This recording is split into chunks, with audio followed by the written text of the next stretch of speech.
Lori Hacking had big plans. She was preparing to move across the country with her husband, start a new life, and become a mom. Everything seemed perfect until one summer night in 2004 when everything changed. The next morning, Lori was gone. Her husband claimed she went out for an early morning jog and never returned, but something about that story didn't sit right.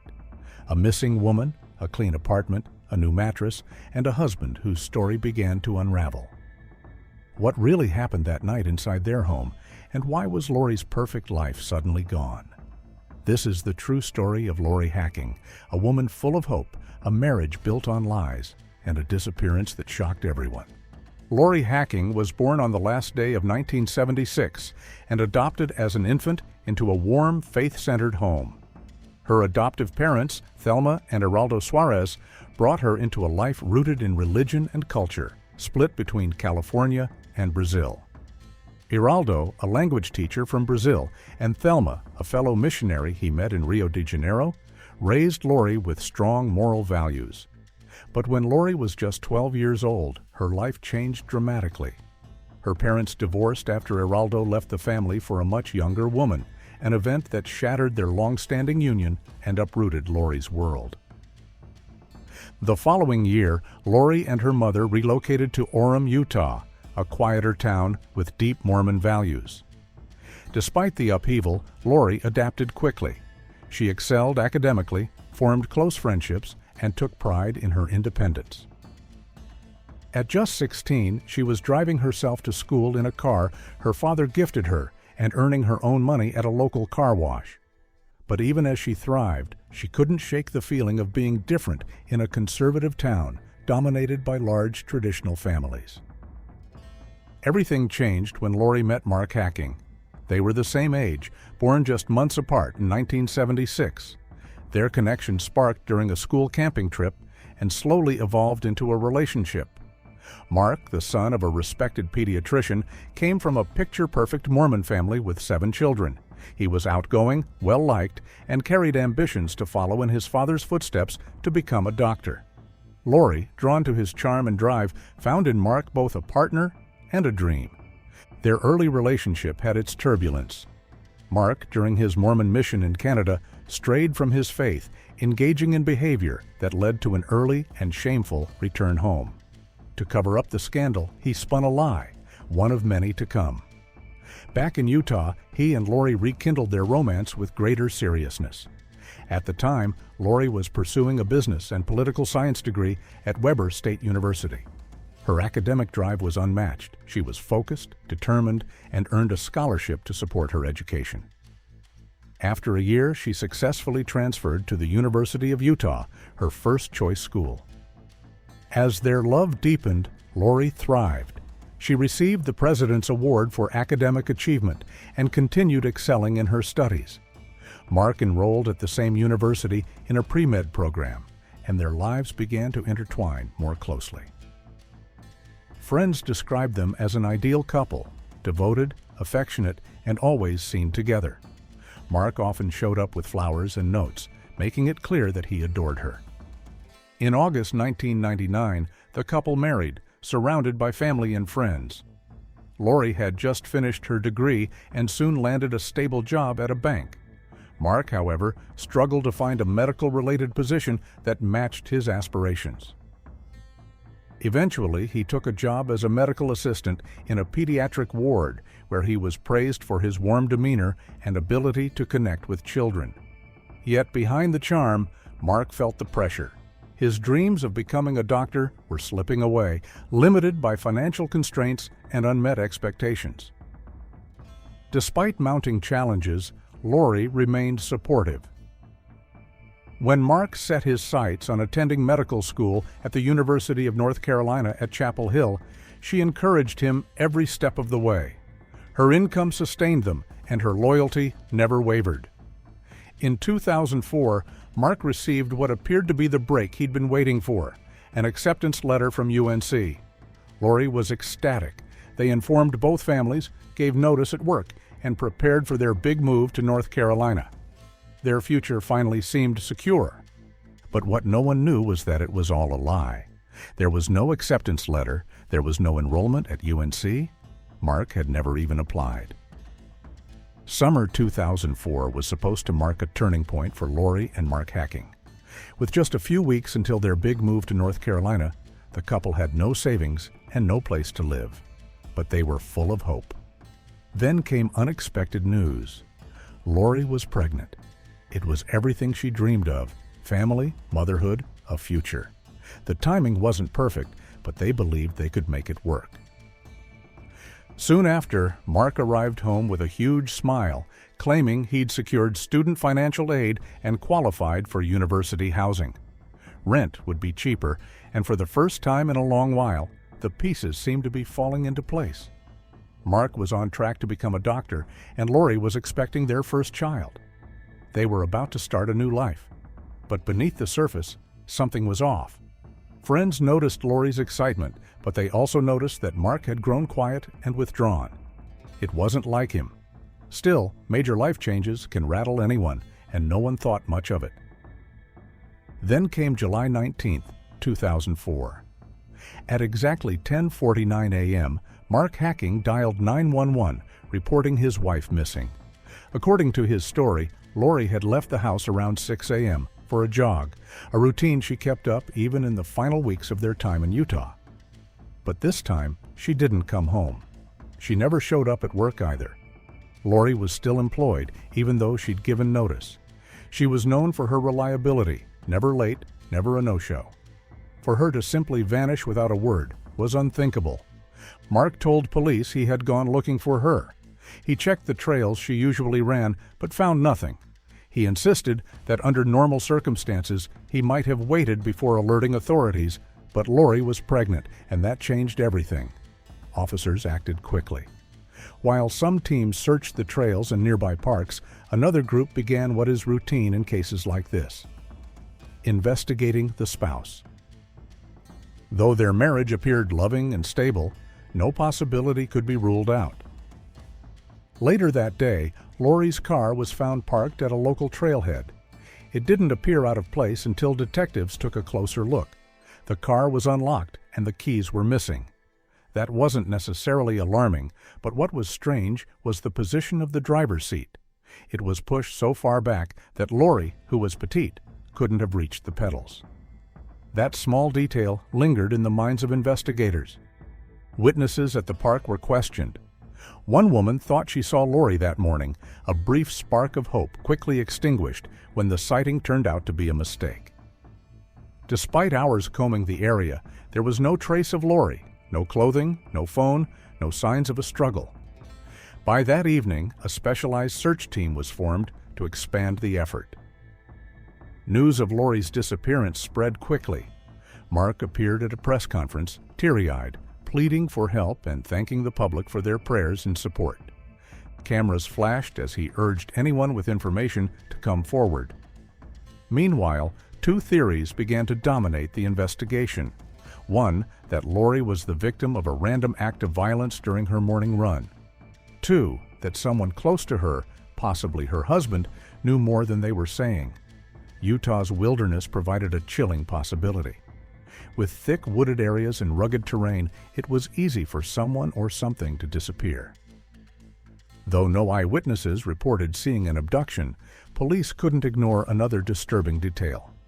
3 people had vanished in the area in recent months. As each day passed, the mystery surrounding Lori Hacking's disappearance grew darker. Detectives knew they had to explore every angle. Friends and family continued to paint a picture of the perfect couple. Mark was described as devastated, involved in the search, and eager to cooperate. But suspicion was beginning to creep in. One rumor suggested Lori might have run away. Maybe she'd chosen to leave behind her husband, her religion, and her life in Utah. But that theory quickly lost ground. Lori had left behind all her belongings, her phone, her wallet, her clothes, and those closest to her insisted she was excited for motherhood and fully committed to her future with Mark. She had been talking about baby names and moving to North Carolina. There was no indication she was planning a secret escape.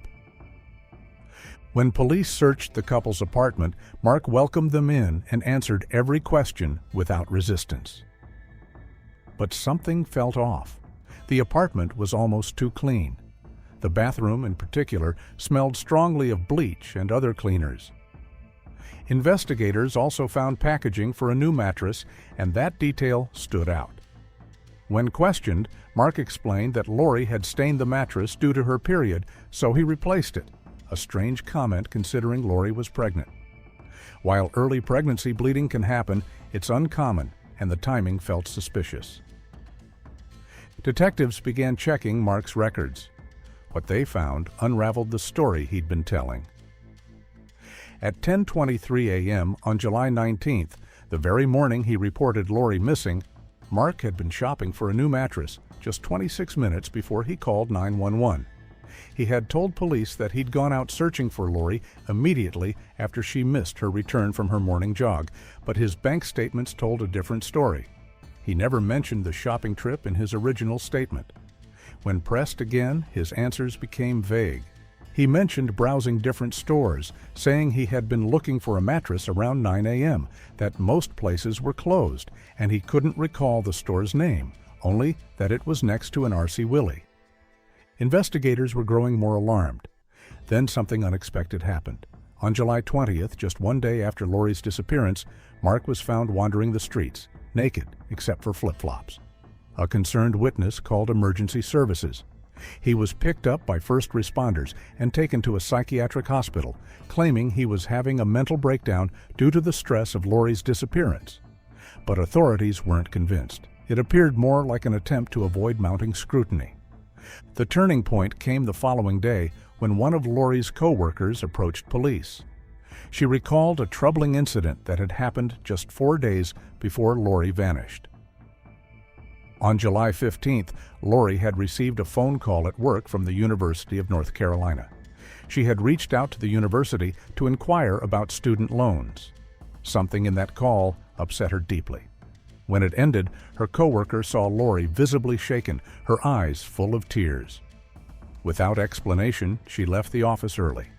That friend suspected something that hadn't occurred to anyone else. Mark had lied.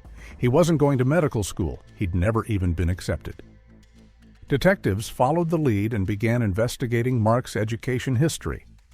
The truth was staggering. Mark had never been accepted into UNC Chapel Hill's medical school. He hadn't even applied.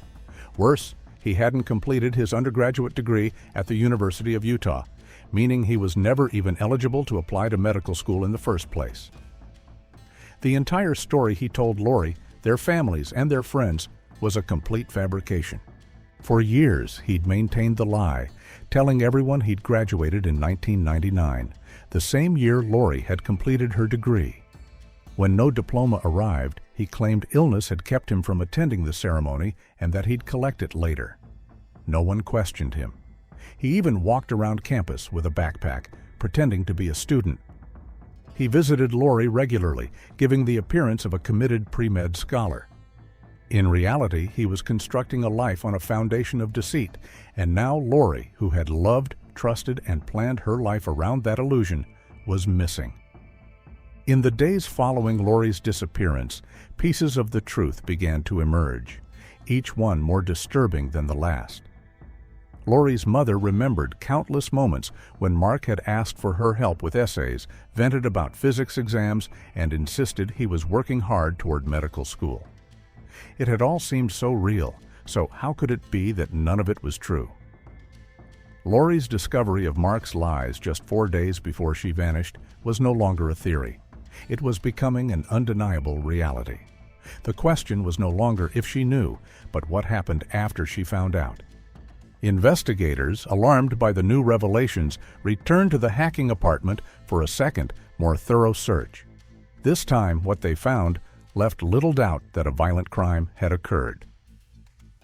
Hidden beneath the pristine appearance of the flat were bloodstains, red speckles, and splatter patterns in the bedroom. Inside a bedside drawer, police found a hunting knife bearing Lori's DNA. It now seemed obvious why Mark had replaced the mattress. The amount of blood suggested serious injury, possibly fatal. Compounding the evidence was the discovery of Lori's car keys inside the apartment. If Lori had truly gone jogging that morning, she would have taken them. Instead, it appeared that Mark had driven her car to the park, left it there to stage a disappearance, and quietly returned home. The mask was slipping. Despite the mounting evidence, Mark's family tried to defend him publicly. His father insisted that Mark hadn't hurt Lori, that his only crime was lying about school, driven by immense pressure to succeed. But detectives saw a different picture, a man attempting to fake emotional collapse as a potential legal shield. The fact that Mark hired a lawyer while still hospitalized only strengthened that suspicion. Surveillance footage emerged showing a man resembling Mark dragging a large, heavy object stuffed in a black garbage bag behind the hospital where he worked. He dumped it in a bin. Soon after, he went shopping for a mattress and then made the 911 call. With the discovery of that footage, the investigation shifted toward the local landfill. Days of digging followed, and then came a major breakthrough. Inside the dump, investigators recovered a blood-stained mattress they believed to be the one Mark had thrown away. Alongside it, they found a handwritten letter from Lori. In it, she confronted Mark about his lies, expressed heartbreak, and said she wanted a divorce. That letter changed everything. In the eyes of the Mormon community, divorce is serious, often seen as a final, shameful step. Mark knew this. He also knew that once the truth was out, his carefully built life of illusion would collapse. Even members of Mark's family could no longer ignore the truth. One by one, his brothers visited him in the hospital, begging him to come clean. Eventually, under pressure, Mark confessed. He admitted he had killed Lori with a rifle in a sudden act of rage. He claimed it wasn't planned, just a moment of overwhelming emotion. Afterward, he cleaned the apartment, placed Lori's body in a trash bag, and discarded it in a dumpster behind his hospital. On August 2, 2004, Mark Hacking was arrested. Even with his confession, Lori's body remained missing. Search teams continued combing the landfill for weeks. Then, on October 1, 2004, her remains were finally found, decomposed, discarded, and broken. Yet even with the truth exposed, Mark refused to fully accept responsibility. At his preliminary hearing on October 29, 2004, he entered a plea of not guilty. As the investigation closed in, Lori's family begged Mark to finally tell the truth and end their torment. For months he remained silent, refusing to offer the closure they so desperately needed. But on April 15, 2005, that silence broke. Mark Hacking changed his plea to guilty. He admitted he had killed his wife. Under Utah law at the time, the court sentenced him to 6 years to life in prison. But in July 2005, the Utah State Parole Board made a public announcement. Mark would not be eligible for parole consideration until at least the year 2035. In effect, he would serve a minimum of 30 years before even being considered for release. The ruling bypassed the limitations of the law and reflected the severity of his actions. In response to the case, Utah lawmakers passed what became known as Lori's Law, an amendment requiring a 15-year minimum sentence before parole eligibility in first-degree murder cases. Her name became a symbol of legal reform, even as her family struggled to process the loss. At a press conference in Salt Lake City, Mark's father delivered a lengthy emotional statement on behalf of the family. With measured words, he tried to explain how everything had gone so terribly wrong. He spoke of Mark's failed mission in 1996, his return home filled with shame and physical pain, and a series of medical issues, including a concussion, seizures, and a broken back, that left him unable to focus in school. He described how his son, crippled by undiagnosed learning disabilities and a crushing fear of failure, began lying to cover his academic collapse. Mark pretended to attend classes, told everyone he had graduated, and even went as far as visiting medical schools to keep up the illusion. He lied to his family, his wife, and even himself. Mark told Lori that he had been accepted to 4 medical schools. They toured North Carolina, signed a lease, and gave up their jobs in Utah. But on July 18, 2004, Lori found out the truth. She confronted him. According to Mark's family, that was the night everything unraveled. On July the 24th, Mark told his brothers the truth. The next day, Mark's lawyer contacted the district attorney with information about Lori's location. Mark had already resolved back in August to plead guilty. He never intended to let the case go to trial. Douglas went on to describe Mark as respectful, obedient, and free from vices like drugs or violence. He said Mark had always been a devoted husband and insisted they never heard him speak harshly about Lori. He claimed Mark was now tormented by what he had done and was willing to pay any price for it. Mark wrote letters to his family from prison, letters filled with sorrow and deep remorse. He expressed his anguish for what he had done to Thelma, Lori's mother, and the unbearable pain he caused her. Mark acknowledged that he might never understand why he killed Lori, but he wanted to change. He wanted, in his words, to become the man Lori always thought he was. Lori's family made one final change, a symbolic but powerful act of reclaiming her legacy.